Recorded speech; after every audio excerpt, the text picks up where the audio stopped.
Florence Scovel Shinn said, prayer is telephoning to God and intuition is God telephoning back. And I truly believe that. Hey tribe, today we are going to reconnect with one of the most powerful tools we already have, intuition. If you've ever second-guessed yourself or wished for a clearer signal from within, this is for you. Today, I'm sharing a 4-step method to help you activate and trust your intuitive wisdom so you can start making aligned, confident decisions starting today. This is Soul Sense Empowerment by Estar. Heal your mind and body, elevate your spirit, empower you.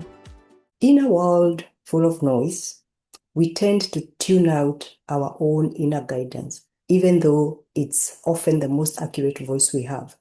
Intuition is that subtle, steady sense of I just know. It's not logical and it's not emotional. It's something much deeper.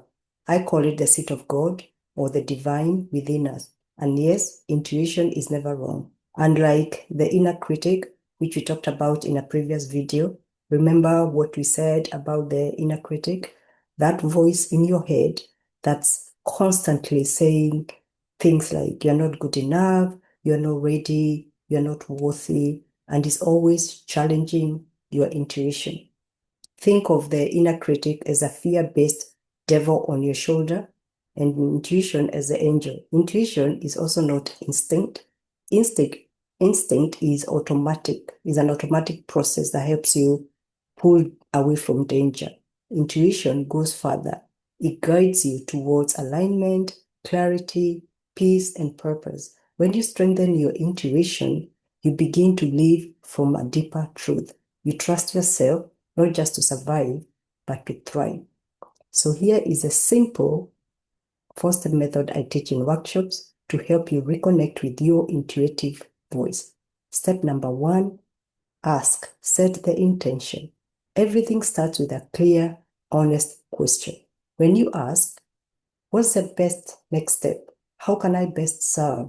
Or what can I do to make this work? You're opening the line to your higher self, or the universe, or God, however you want to name it. Ask with sincerity, not urgency or desperation. The best questions are open-ended and come from a place of curiosity. These will activate your subconscious mind to start working on the answers. Step number 2, listen. Make space for the answer. This is where intuition shows up, in stillness, in silence, in meditation, not in the chaos, not in the haste, not in the worry, in the quiet. Psychologist Carl Jung believed that intuition pulls from a shared wisdom, collective wisdom. So when you pause, you're not doing nothing, you're receiving. The intuitive voice is calm, grounded, never panicked or rushed, or mean or judgmental like the inner critic. That's how you know it's real. Step number 3, obey. Trust what you receive. Let me share a quick story. I went out to buy my favorite magazine. I had a shop in mind, which is usually cheaper. But along the way, something nudged me to check another shop, ones that's usually more expensive. But my logical mind said, nope. But my intuition whispered, just go and check. So I followed my intuition. Not only did I find the shop had the magazine, they had a free 1-year subscription without purchase.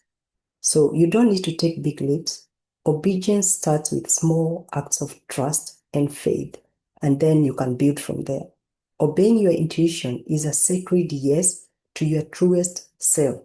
In the Bible, in the book of James 1, verses 22, it says, do not merely listen to the word, do what it says.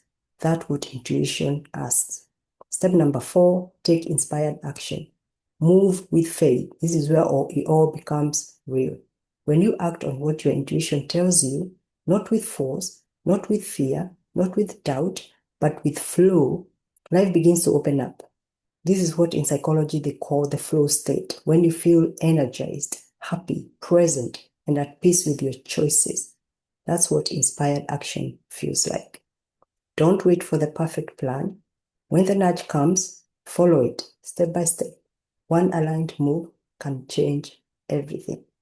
So, to strengthen your intuition, ask with clarity and heart.